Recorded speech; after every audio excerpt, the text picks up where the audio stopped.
lórí fàǹfà tó ń wáyé lórí ọ̀rọ̀ orò ìpẹ̀bí tí ó bẹ̀rẹ̀ lórí bí Aláàfin tuntun bí ó ṣe gorí àpèrè Aláàfin ní ọjọ́ 5 oṣù kẹrin ọdún tá a wà yìí àti bí wọ́n ṣe kéde kólé-ó-gbélé fún àwọn èèyàn láwọn àsìkò kan kí orò ìpẹ̀bí tí wọ́n gùn lé tí wọ́n ṣe fún ọba tuntun ọba ABIMBOLA AKEEM OWOADE Aláàfin tuntun kó lè lọ ní ìrọwọ́rọsẹ̀. Ó ní àwọn èèyàn tí wá ń gbà bí ẹni gbàgbọ́ ọtí débi pé ó ti diranto láàrin ìlú Ọ̀yọ́. Tó wá jẹ́ kí n padà wá gangan lórí ètò yìí ó ní bí àwọn kan ṣe ń pè wípé kí n mú ọ̀rọ̀ tí olóyè Sunday Igboho tó sọ lórí bí àwọn mùsùlùmí kan bí wọ́n ṣe ń pè fún kí wọ́n fi ọwọ́ òfin gbé Aláàfin tuntun tí ó wà nípẹ̀bí pé tí n bá fẹ́ ṣe paṣíà o pé ó yẹ kí n mú ọ̀rọ̀ àwọn mùsùlùmí yẹn wá kí n sì mú ọ̀rọ̀ tí olóyè Sunday Igboho ọ̀rọ̀ tó sọ kí n mú wá fún yín.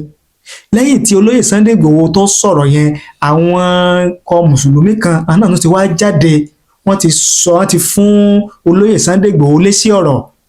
Èsì wo ni wọ́n fún Sunday Igboho èsì wo ni wọ́n fún kí ni ọ̀rọ̀ tí Sunday Igboho gan sọ ẹ jẹ́ kí n mú wá fún yín gẹ́gẹ́ bí ìròyìn ṣe kọ bí ìròyìn ṣe gbé ṣùgbọ́n kí n tó tẹ̀síwájú ẹ jẹ́ kí n dókè lọ́hùn-ún ká wò ó ká gbọ́n tí wọ́n ní fún wa tá a bá wá padà dé ká wá tú pẹ̀rẹ̀pẹ̀rẹ̀ ọ̀rọ̀.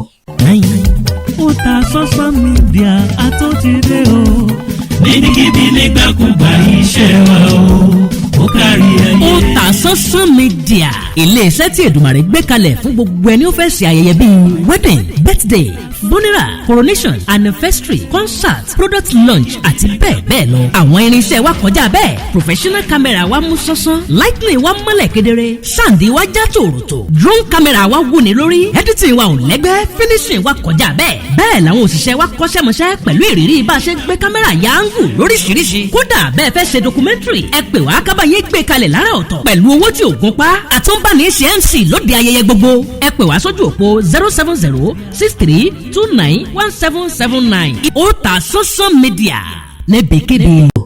Ẹ káàbọ̀ padà akí gbogbo ẹ̀yin lólùfẹ́ wa tẹ́ ń wò wá tẹ́ ń gbọ́ wa káàkiri àgbáláyé lórí ìkànnì wa ìkànnì yín Otasansan TV.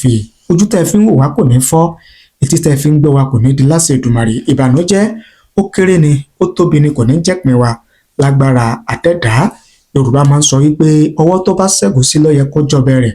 Àwa àti yín àní ṣàṣedànù àní ṣàṣèrí àní ṣàṣejẹ ọwọ́ wa báyìí láfi gba ire ayé wa.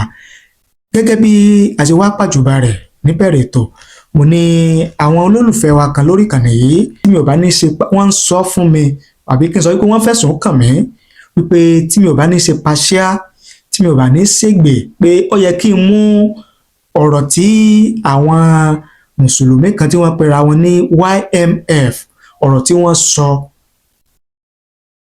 pé ó yẹ kí n mú wá lórí ìkéde kólé-ó-gbélé tí wọ́n kéde nílùú Ọ̀yọ́ látàrí bí orò ìpẹ̀bí ó sì ń lọ lọ́wọ́ fún ọba tuntun Aláàfin àti ọ̀rọ̀ tí olóyè Sunday Igboho ọ̀rọ̀ tó sọ lórí ọ̀rọ̀ tí àwọn YMF ọ̀rọ̀ tí wọ́n sọ ó yẹ kí n mú náà wá kí n sì mú ọ̀rọ̀ èsì ọ̀rọ̀ tí àwọn mùsùlùmí kan náà tí wọ́n padà fún olóyè Sunday Igboho lórí ọ̀rọ̀ tó náà sọ. Ìdí rèé tó jẹ́ kí n padà wá sórí ìkànnì yìí láti wá yànnàná ọ̀tún àti tòsì kí o lè yé ẹ̀yin lólùfẹ́ wa lórí ìkànnì yìí tó bọ̀rọ̀ bá ṣe rí òun làwọn sọ èrò àti ìwòye àwọn èèyàn á sì mú wá fún yín tẹ́yin náà gbọ́ ẹ̀yin náà sì láǹfààní ẹ̀yin tẹ́ ń wò wá tẹ́ ń gbọ́ wá ẹ̀yin náà láǹfààní láti fi èrò àti ìwòye tiyín láti fi ṣọwọ́ sí wa lórí àwọn nǹkan tí a bá ń gbé yẹ̀wò lórí ọ̀rọ̀ tó ń lọ nílùú torí pé mo máa ń sọ wípé oníkálukú ló lẹ́tọ̀ọ́ láti fi èrò àti ìwòye tiẹ̀ hàn lórí ọ̀rọ̀ tàbí ìṣẹ̀lẹ̀ tó bá ń lọ ní ìgboro. Bẹ́ẹ̀ ni ẹ sì má gbàgbé pé èrò kì í papọ̀ ìwòye kì í papọ̀ bẹ́ẹ̀ mi ó ṣe wò ó lè yàtọ̀ sí tiyín bí ẹ̀yin náà ó ṣe wò ó lè yàtọ̀ sí tẹlòmíì bọ́ọ̀lù ń sì dá ilé ayé nìyẹn. Kí n wá má fàágùn ká mọ̀ lọ́wọ́ náà ẹ jẹ́ kí n mú ọ̀rọ̀ tí àwọn YMF ọ̀rọ̀ tí wọ́n kọ́kọ́ sọ lórí ìkéde kónílé-ó-gbélé tí wọ́n kéde ní Ọ̀yọ́ Aláàfin. Ẹ jẹ́ kí n kọ́kọ́ mú wá fún yín kí n tó wá mú ọ̀rọ̀ olóyè Sunday Igboho kí n tó mú òun náà wá ká máa ṣe ní ẹyọ kọ̀ọ̀kan kọ́rọ̀ ọ̀hún kó lè bá yé wa dáadáa. Gẹ́gẹ́ bí wọ́n ṣe fi síta, wọ́n ní Muslim groups call for the immediate arrest of Alaafin of Oyo. The attention of the Office of Director of the Media and Publicity to the Alaafin of Oyo has been drawn to a press briefing by a Yoruba Muslim group under the aegis of Yoruba Muslim for Freedom (YMF), which call on the Directorate of the State Security (DSS) to immediately arrest and prosecute the Alaafin of Oyo for breathing a state inside a state. At the briefing on Saturday in Oyo, the group's spokesman, Mr. Lateef Akinwale, said, "We, the people of Oyo and the defenders of fundamental freedoms, condemns in the strongest possible terms the unlawful and autocratic declaration of a curfew imposed by the Alaafin of Oyo, one ABIMBOLA AKEEM OWOADE. This arbitrary curfew declared by a non-state actor stands null and void. No part of the Nigerian Constitution empowered a monarch to declare curfew anywhere in the country. Curfew is within the power of a civil government. It is not within the power of any traditional ruler. Only the president or the governor can declare a curfew. The Alaafin is not a sovereign ruler of the land. He is a traditional figure who holds no legal or constitutional authority to declare such sweeping restrictions over the people by unilaterally attempting to impose a curfew.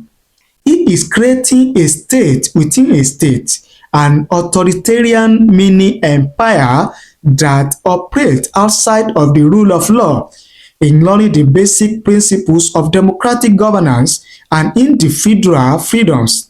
This is an affront of the sovereignty of the Nigerian state and to the fundamental right of every citizen who reside within Oyo Township."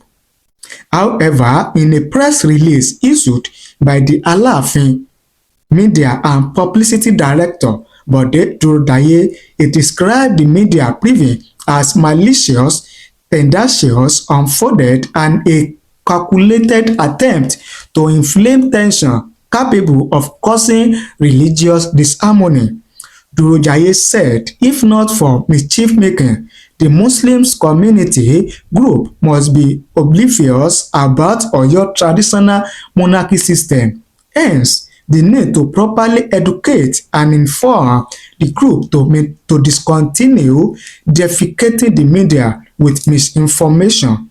It is customary in Oyo traditional monarchy system that during the period of Ipebi, mandatory traditional right restrictions of movement must be enforced.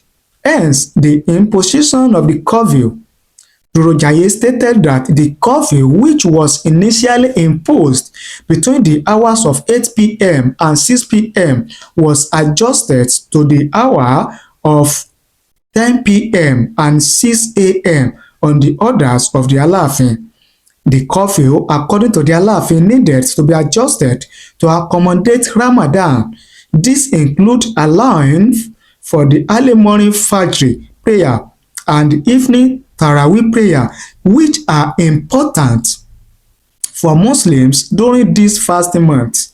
So, what is unconstitutional in the declaration of curfew, while it is a blatant attempt to suppress the freedoms of the people and a direct violation of their right to free movement, autonomy, and liberty when customary laws are alien to the Nigeria Constitution? Why are traditional institutions so important to government, and why are the custodian of culture and traditions? The arrest and detention of those who defy the restriction order was aimed strictly at ends to the curfew imposition, and neither a threat or chaos in the peaceful pace-setter state. Gẹ́gẹ́ bí ìròyìn yẹn bó ṣe lọ ó nìyẹn.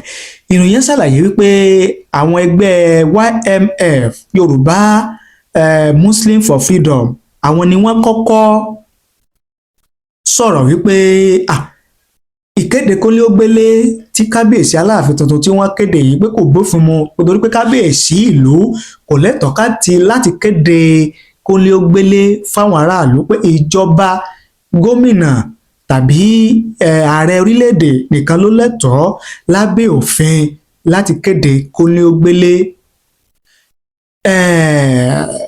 Ẹni tí í ṣe olùdarí ètò ìròyìn fún ààfin Aláàfin kábíyèsí Aláàfin Ọ̀yọ́, òun náà wá padà sọ̀rọ̀ láti fún àwọn ẹgbẹ́ YMF yẹn lésì wípé gbogbo tí àwọn ẹgbẹ́ YMF ń sọ yẹn o, pé ọ̀nà láti da omi àlàáfíà lóru ni, torí pé òfin kónílé-ó-gbélé tí kábíyèsí kéde ó wà ní ìbámu pẹ̀lú ètò àti ìlànà jíjẹ ọba Aláàfin ìwú bàbá gorí àlééfà látàrí àwọn orò pẹ̀bí tí wọ́n máa ń ṣe fẹ́ni tí ó bá gorí àpèrè Aláàfin.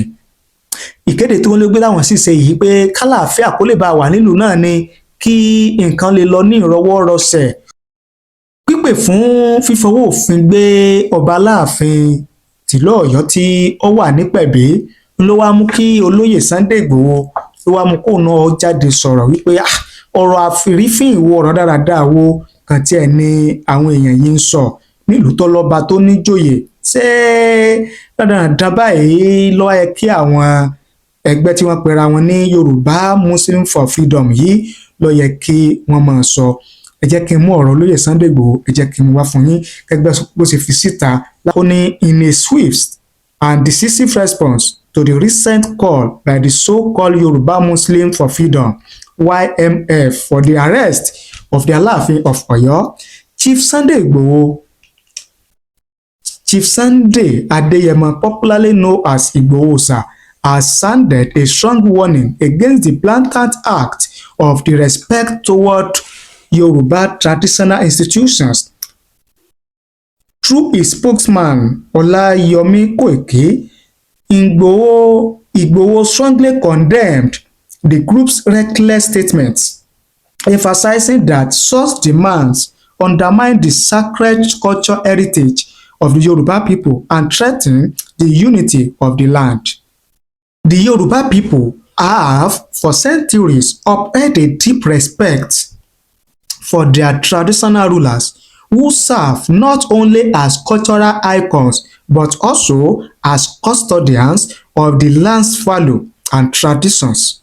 The Alaafin of Oyo is one of the most revered monarchs in Yoruba history, and any attempt to discredit or disrespect his authority is an affront to the Yoruba identity itself. Chief Sunday Igboho reminded the public that traditional rulers have always played a crucial role in maintaining order, resolving conflicts, and ensuring the prosperity of the communities. He stated, "The call for the arrest of the Alaafin is direct attack on Yoruba culture, history, and heritage. Our kings are protectors of our land, and no outsider or group will be allowed to insult or diminish their role."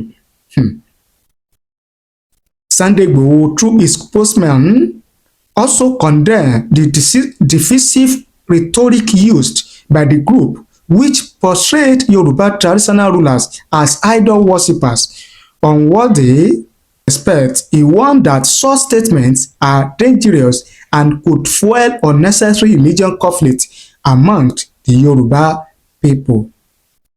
The Yoruba have always been known for religious tolerance and peaceful coexistence. Islam, Christianity, and indigenous belief have flourished side by side for centuries. However, extremists seeking to sow division by pitting one religion against another threaten this harmony. Igboho stated, "It is unacceptable for any group to claim that our Obas are not their leaders because of religious differences. Yoruba land is built on respect and unity, not on religious supremacy. Any attempt to divide us along religious lines will be resisted." The YMF accused the Alaafin of Oyo of unlawfully imposing a curfew, claiming that only a civil government has the power to do so. However, this argument ignored the historical and cultural role of Yoruba monarchs as protectors of their people. In times of crisis, Yoruba kings have the responsibility to make decisions that ensure the safety of their communities. The Alaafin's decision to impose a curfew was likely driven by a need to maintain order and protect lives rather than any unconstitutional power grabs. Sunday Igboho, speaking through Olayomi Koiki, emphasized this point, warning that undermining the authority of Yoruba kings would lead to lawlessness. Gẹ́gẹ́ bí èsì tí olóyè Sunday Igboho tó fún àwọn ẹgbẹ́ mùsùlùmí kan tí wọ́n pera wọn ní YMF tí wọ́n ń pè fún fífi ọwọ́ òfin gbé Aláàfin tuntun tó wà nípẹ̀bí Ọba ABIMBOLA AKEEM OWOADE látàrí kóníógbélé tí wọ́n kéde nílùú Ọ̀yọ́ torí orò ìpẹ̀bí tó ń lọ lọ́wọ́ fún ọba tuntun. Ọ̀rọ̀ tí olóyè Sunday Igboho tó sọ òun la mú wá fún yín yẹn. Torí tó ń túmọ̀ sí pé olóyè Sunday Igboho ó kọjú oro sí ọ̀rọ̀ tí àwọn YMF tí wọ́n ń sọ yẹn pẹ̀lú ohun tó wá ń lọ lọ́wọ́ nílùú Ọ̀yọ́ yìí. Kí ni èrò tiyín, kí ni ìwòye tiyín? Tẹ́ bá sì gbàgbé tẹ́ bá rántí wípé kábíyèsí gangan ti sọ wípé mùsùlùmí òdodo làwọn, tó sì jẹ́ wípé àwọn mọ̀ wípé ààwẹ̀ Ramadan ó ń lọ lọ́wọ́. Ìdí nìyẹn tí àwọn tó fi wá sún fi ṣe àtúnṣe sí ìkéde kí ló gbélé táwọn ṣe yẹn láti lè fún àwọn mùsùlùmí láǹfààní láti ṣe ìjọsìn wọn bó ṣe tọ́ àti bí ó ṣe yẹ. Ẹ̀yin tẹ́ ń wò wá tẹ́ ń gbọ́ wá, ẹ jẹ́ ká mọ èrò àti ìwòye tiyín lórí ọ̀rọ̀ tó wà ńlẹ̀ yìí. Ẹ fi ṣọwọ́ sí wa láàyè comment nísàlẹ̀ fídíò yìí. A kà á sì ṣe àgbéyẹ̀wò rẹ̀. Ẹ ṣé bẹ́ẹ̀ ṣe ń wò wá, ẹ ṣé bẹ́ẹ̀ ṣe ń gbọ́ wá. Ẹ bá ní pín, ẹ bá ní share rẹ̀ kó lè káàkiri àgbáláyé. Thank you. God bless you.